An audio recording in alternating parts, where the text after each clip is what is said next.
And one last little thing that to throw in the pot here, that just recently, maybe now about 5 or 6 months ago, I did get a word, a prophetic word, that the last brick was being laid, and I understood what it meant, and probably a lot of other people wouldn't.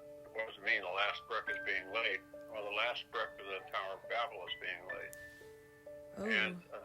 And so I reread chapter 11, verses 1 to 9, where the Tower of Babel is described, and once again, it told me exactly what I thought.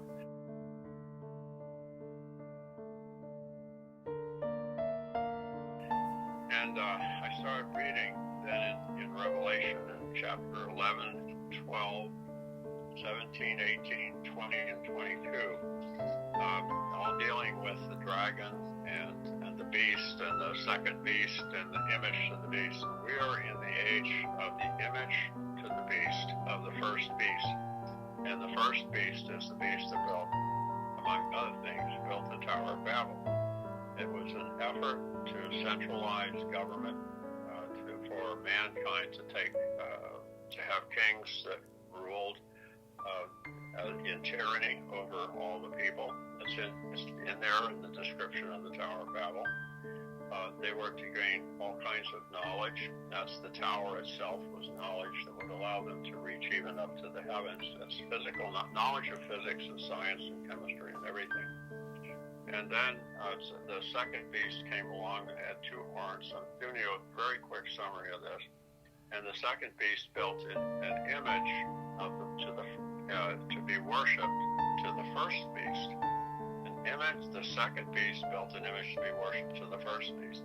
The first beast lasted from the Tower of Babel, and his period of rule over the earth ended with the Age of Enlightenment, because the times are given in there, and it's just amazing that the end of his rule and the beginning of the second beast was at the beginning, not Enlightenment, the Renaissance, began with the Renaissance. And so the image that the second beast makes to the first beast was given a voice so that it could speak blasphemy. This is not a recording, but this is an image that is made that is self-aware. Like AI? Exactly. Exactly. Oof. We're there. Wow, I never thought of that. I never connected the two like that. Wow. And your telephone will within 2 or 3 years be connected to this artificial intelligence. You will have access through your phone to all the knowledge that's in libraries. There will be vast server farms with all of this knowledge encoded. And you ask it questions, your phone questions, and it will give you answers from all of this knowledge.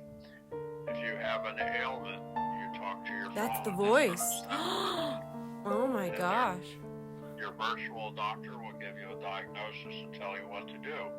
If you have a psychiatric problem, you describe it. That's already exists. That was built some 15 or 20 years ago. That was one of the first products of artificial intelligence, was a synthetic psychiatrist.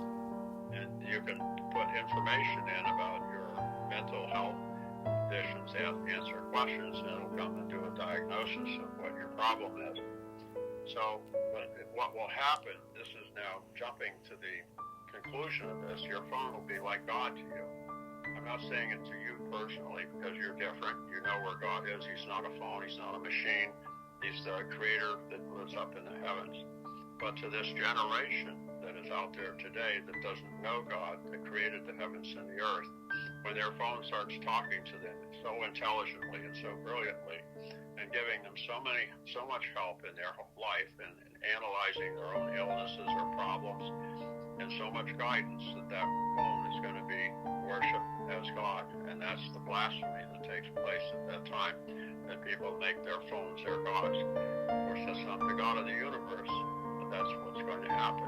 And that's what will make the final separation in the world before Jesus returns, that people will listen to their phones and follow their phones and their gods, or they'll follow the creator of the universe. And that's the moment that's coming very soon, probably within 5 years or so.